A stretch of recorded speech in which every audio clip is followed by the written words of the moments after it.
Fam, how are we? Happy Mother's Day to all you moms out there. You deserve all the love in the world. I'm going to do a quick video with that.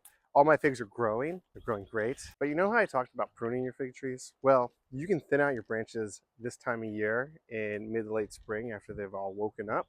And as your young fig trees grow, they can get clustered with lots of branches right in the middle of the tree. They can kind of look like a bush. There's not a lot of breathing room. And this is a great time of year to thin out some of the growth in your tree. And then if we go back to my video during the wintertime, we talked about the rule of threes. And what that does is it gives adequate airflow for your fig tree. So what I'm going to show you today are some examples of awesome growth from my fig trees, but it needs to be thinned out to further support healthy growth. Sometimes if you see it get too thick and full of lots of branches, you won't have adequate airflow, and they can recover from it. It just takes longer. This is kind of like an expedited scenario, and this will allow for healthier, vigorous growth, and this will allow for fruiting earlier and sooner. And I'll show you a few cases, young, medium, and mature, where I am thinning out those branches to provide adequate airflow, yet still have a canopy, so you'll have lots of figs and lots of growth. All right, fig fam. So I pruned the heck out of this Ronde Bordeaux, and I had it in a pot, so I get cuttings to you guys. I put it in the ground, and it has awoken beautifully. But as you can see, I have 1, 2, 3, 4, 5, 6, 7 branches. And in the rule of threes is in years like this, after initial growth here with one main trunk, you want to isolate your 3 scaffolding branches. When it wakes up like this, I don't want to do it right away because it's so young, but you want to do it early on after you see that it's putting out some healthy growth like this. So what do I want to do here? Well, it doesn't have to be exactly 3, especially when I'm not sure which branches are going to grow faster or thicker over time. But some of the branches that I look for as removing or thinning out are ones that, have an infection of fig mosaic virus, like this one here, is a great candidate for removing. Also, ones that just don't seem that healthy of growth, they're growing slowly, and other ones where they're really crowding or cutting across the interior, blocking any sort of good airflow. So on a young tree like this that I just put in the ground, I'm early enough in the season, but I also have a significant amount of growth that I'm calling it good for thinning out. This one definitely has fig mosaic virus, and it's quite spindly, so I'm just going to go ahead and prune it off. You can twist it with your fingers, or you can use pruners, and this will help you from damaging the lignified bark. And I cut it below the initial bud or node, but above the bark line, so we can. I have another one in the middle here that seems to be growing upwards, and so this could be a good candidate. This could also be a good candidate, so I could have the 1, 2, 3.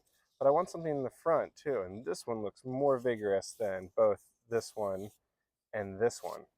And so what I'm thinking is I do have these 2 great candidates. I have this candidate here, and so this one is going to come off with it. And what this is doing is it's diverting energy spent on all these branches and focusing on the healthiest branches to continue to grow as I isolate these scaffolding branches. So removing that, you can already see how nice it looks. And sometimes it can be deceiving when you prune them because you can be like, wow, it's not as developed as I thought or hasn't grown as much. But all that energy that was spent on these smaller branches gets put into these larger branches, and it'll continue to grow outwards. I'm still unsure about which branch is really going to take off. These look nice. This one's small, so I'm going to take that off. So now I have, looks like 5 left for my 3. It could turn into these 3, but it would have to have this one grow this way and this one a little more this way to have that even distribution. It could turn into any sort of combination. But the idea is you're letting good airflow in, you're getting rid of energy dedicated to weak or sick branches like ones covered with our fig mosaic virus, and more energy dedicated to the healthier, thicker branches. And so this is a perfect example of a second-year tree that you may have grown straight up as a young propagated cutting, and you really want to invest into a mature grown fig tree.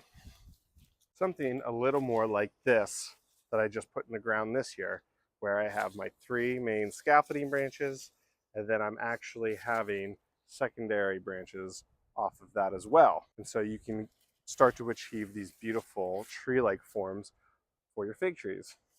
And this is my Negroni. Beautiful figs, beautiful. Now, let's look in here. In the nursery. This tree, my Paradiso. It's got scaffolding branches, but it is a mess up here. And we could definitely thin that out for the health of the tree and get lots of figs. Up there, we got a lot going on. Lots of branching in here. Lots of branching up here. And the reason is I did a rejuvenation prune last year. And so these are all 1-year-old growth. And I have never seen 1-year-old growth this thick in my entire life. We're talking inch and a half, inch and 3/4 thick right here. And that all grew last year. And I didn't get a single brabo off of any of that wood, which is fine. If now I'm considering this, guys, and I want to know what you think. If you want me to keep the tops of these and see how much fruit I can get up here, which is kind of what I'm against because I want to be able to reach the fruit, but I'm so proud of how much it's grown. But I can cut down and make these scaffolding branches and make these my secondary. The thing is, it's already put out so much growth here that I'm hopeful for fruit. And what I can do next year is I can actually isolate these 3 branches and see where they break off and grow from there. But for now, let's get some airflow on these because it just seems like a lot. And what I'm doing again, is how I'm deciding is I'm looking for the thin, sickly ones first, and then I'm making sure it's evenly distributed second. So 1, 2 branches here, and I have 3 right here. So think of these as 3, and off of these I can do another 3, which may even involve chopping this back. You guys want to see some crazy? There, 3 branches. I kind of regret that, but it's gonna grow nicely. In fact, see how this one's kind of growing inward? I'm okay if that doesn't stay there. And what I've done is I have my 3 on this one now, and I have 3 over here that'll keep this canopy going upward. So I'll get this little tiny one out of the way. So I have 1, 2, and 3. That means this one doesn't stay either because it's smaller and spindly. Now I got my 3, guys. This one also tricky because, you know, this growth doesn't look too hot on this one here. It actually all looks really good down on this space, which is tough because I have a nice branch over here. So what I'm going to do to open it up is take that off. And you can actually see this whole branch wasn't doing too great to begin with. And if I look underneath it, it is actually sickly underneath with that in the core. And I'm not a huge fan. Something's going on there. But what this does, it's going to allow for all this branching to really take off. This is going to take more time. We're working with this one for the long haul. And I'm debating just giving it the axe back here. But it looks so great because one day these are all going to be big, beautiful trees. And I want to guide them in the right path. So in here, I see some big mosaic virus affected ones. We're going to clean those out. For now, we're going to go from there.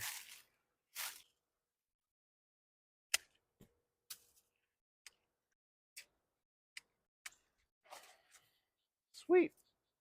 That looks kind of great, actually. I'm happy with that. I want to say you want to propagate these, and you can. They're just really tricky when they're green like this. They require a lot of moisture control. And what a lot of people do when you prune green cuttings like this is you get rid of all the leaves because they require energy. They're not actually going to provide that much energy yet. You want your roots to get established first on green cuttings. You can use rooting hormone if you want and try to do soil, but they need a very humid environment. I'm going to take the node off there, but you don't have to, but it was pushing out growth. And you can soak these in water, and they'll actually put roots out in the water. So that's pretty cool. But they are a little more finicky than lignified growth. But I thin this out, just so you guys know, with trees that are complicated like this, I have to almost like an artist step away, come back to it and look at it. But you can already see how I've thinned it out, and I'm thinking something needs to happen in here. That would be a responsible decision to make. But I might be starting my canopy line here. But the idea is to thin out sickly ones that have like mosaic virus like this, that are just gonna be convoluted and kind of make a mess in there. Providing energy to the thick, healthy growth, but the end result is creating a stronger tree, good airflow, more disease resistance, and the potential for lots of fruit. big healthy fruit too. But yeah, so this is my pretty Paradiso gene, and we're gonna come back to it. My Borgia Oak Grease. Here's another one that I showed you guys on Instagram that I pruned way back. And as you can see, when I petted it or took the top off of it, every node put out new growth. So let's isolate 3 branches for it to dedicate some growth to. Again, we could wait and see, but I already see 2 front runners up here that looks beautiful. And I actually have a third over here that might be really nice to complement it. And I have one over here as well. But all these ones down here might have a role to play. But as you can see, I'm about, I don't know, 24 inches up here, which is kind of high, but I do have a lot of fig mosaic virus in some of this. What I'm going to do here is I'm going to get rid of these bottom ones. And I haven't gotten down to my 3 yet. This one looks pretty rough, but I have 1, 2, 3, 4. We're gonna go from there. But what that's gonna do, actually, you know what? These are evenly spaced, and I have here. So if these 3 all grow out, it'll look like so. And then I have one on the side here that's in the back. This one looks pretty sick with fig mosaic virus, and I'll show you what I mean. You can see all the modeling. That's what that mosaic term comes from. And it's just the virus that when it's young, it's susceptible to the stress of the virus, and that modeling will occur. But what I did here is I isolated 1, 2, 3 branches off the main trunk to be my scaffolding branches that goes outward from there. Beautiful. And this is just, it's a type of pruning that I call in the spring thinning, just thinning your branches. Somewhat like pinching, but not quite the same. When you get to a mature tree, you can keep it pruned to a certain height, which I like to do so I can get the figs, but you'll see that it'll really take on and get comfortable with its growth. Ooh, something crawled on my leg. So I have my 3 main scaffolding branches. I have secondary branches off of those. And then my tertiary branch is actually happening on this side. And it is happy. It's giving out lots of growth. I'm getting lots of figs actually on a lot of these that are starting to show. And it's only May. This is Peter's honey. And this is what you can look forward to when you keep that center open by thinning your branches every spring. Now, you'll see down here that I'm actually getting some. And we can leave those on to see how they behave. But if you had a younger tree where this is all more compact, I would definitely thin those out. The goal of all of this is to expedite the growth process of the fig tree and help it grow as healthy as possible, as quickly as possible, so you can have an end result of this, which is a 4 to 5 year old tree. When it gets to this mature stage, it's kind of aware of where its nodes are and how it wants to grow. You can actually see that the idea is to prune less and less over time and get to a tree where you just have to come out and it's growing on its own happily. And this is an idyllic situation, my Genovese narrow AF, where I have my scaffolding branches, my secondary branches, and now my tertiary branches. And from here, it has its own spatial awareness of where it's putting out new growth that I will have to trim and thin out less and less over time, where you'll see some beautiful 15-foot mature trees, especially here in the Southeast, that are these beautiful Celeste trees that people hardly do any work to them. They'll generally prune the base where they're getting rid of suckers and things like that. Or if it fell over in a storm, it's going to put out a bunch of new growth off to the side. But in all reality, some of those trees need little pruning if they have a good foundation. And that's what I'm working with here. Creating the foundation. When you're thinning a fig tree, you are maintaining the foundation you're setting for the fig tree, so it benefits you down the road. Plus, it's a great way to come out and check in on your fig trees, get your hands up in them. But this is my Genovese Narrow AF, and it looks fantastic. And as you can see, I'm using my Ivy Organic, and I'm trying to protect against things like the ambrosia beetle from other pests, and it's all organic nutrients that I have just laid out and painted on. And if you want to check out how I prune this tree, check out my video in the wintertime when I was pruning dormant fig trees, and then check out my previous video where I talk about how my 3-in-1 plant guard works, kind of like kaolin clay, but with a few extra ingredients. So check it out. Let's look at this potted fig and see if it needs any love. This is my Troiano calabrese that makes big, giant green figs. Look at that. It's already popping off. But it looks a little dense. So I'm trying to look through here and see if it needs any attention paid to it, or if I can get away with it looking like this. And you know what? I'm kind of hopeful on this one.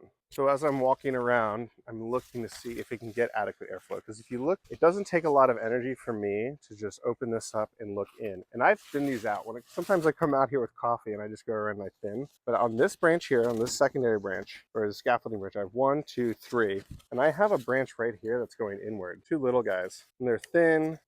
And what I'm doing is I'm just thinning those out. It's keeping that interior open.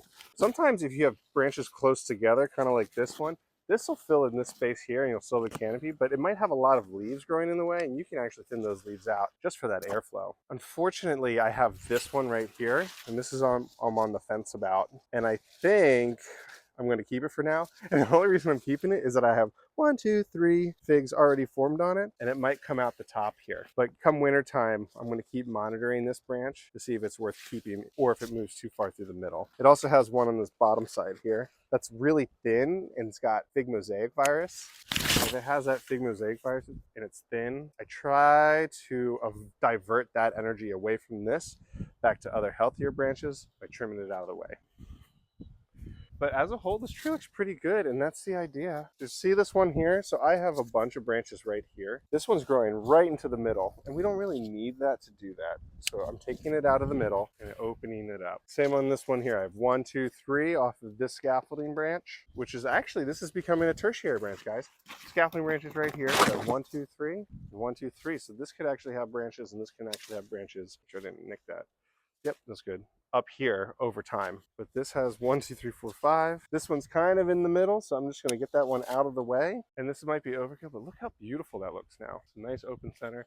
And that open center right here is going to benefit these figs. So they get nice sun exposure, so they can get that nice heat, they can get that nice maturity, and it'll help them enter that maturity phase 2 months from now. Not a lot needed on this tree. That's pretty cool. My Holdodoms have been well pruned. They're all waking up. There's the Rejuvenation arrow. I have 2 panache figs that are in their second year of growth that I actually split off from each other. You can see here, I have isolated 1, 2, 3 scaffolding branches. By pruning, it's 1 year growth right here. So another example. I have a little one down here that I decided to get rid of and continue the growth right here. And this one's actually for sale. If anybody wants this panache fig, wants to come down to Wilmington, North Carolina, it's available. Beautiful, and it'll turn into an awesome tree for you. So I hope you guys got a lot out of this. It's not a steadfast rule to do rule of threes. It's a guideline and framework. You really just want to find out what works best for your tree. This Coledom Noir, I have 1, 2, 3, 4, 5 scaffolding branches, and they're each putting off a few of their own. But I want to make sure I'm getting rid of the sickly ones. I want to make sure it's kind of within reach of me. You see my conundrums like my Paradiso gene over there that you just have to maintain over a timeline to see what's best for it. But this is a way to just care for your fig trees and help them grow into a mature phase. We can have idyllic situations like this Genovese Nero, this Coledom Blanc, this Coledom Ramada, and Coledom Noir, where you're getting that nice open space, that healthy managed branching off of that. And so by the time they get into that 3rd or 4th phase of maturity, they grow on their own and you have limited management of the tree after that. And you can just sit out here and enjoy the figs. But yeah, if you guys like this video, like, subscribe, reach out with questions in the comment section. I'm here to help you guys grow figs, help you guys prune your fig trees if you have clustered figs, what have you. Find out what works best for you. This works great for me for helping maximize my production in a way that I can reach the figs. But as always, thank you guys, Fig Fam, and I'll talk to you soon. Cheers.